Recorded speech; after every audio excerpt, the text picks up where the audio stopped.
Good morning सांग माने नमस्कार जय जगन्नाथ। आज थिला गणेश चतुर्थी उपलक्षे आपण मानक बहुत सारा शुभेच्छा और शुभकामना। सकाळ उठी मोर घर पोछा पोछी फुल तोड़ा आउ ठाकुर बासन मजा मजी सब करसारा पर मुझे ठाकुर घर पलि आसती पूजा करने आउे मु सबू पूरा भल भाव सजाई सजुड़ी रखी जेहेतु आज गणेश चतुर्थी थिला मु तले ठाकुर को बसईकिना पूजा करची। जेहेतु मोर मूर्ति नथिले फोटो छवि थिला से फोटो छवि रे ही मु गणेश पूजा करथि आज। आ मो पुओ बड़ पुओ स्कूल पलि जाई सान पुओ जेहेतु घरे अच्छी से ये मु गणेश बसाए आ प्रति वर्ष ही बसाए एमती फोटो आउ जो भाया नीति नियम करा जाए मुझे ही करे।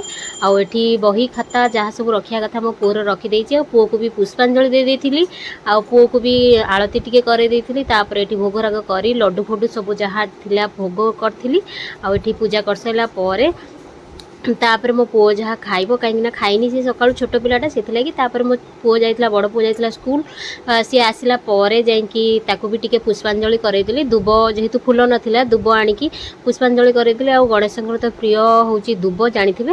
तापरे सरला परे मोर ठाकुरंक प्रसाद पाइकिना बाकी काम करथिली। रहूची वीडियो भल लागथिला लाइक कर दे।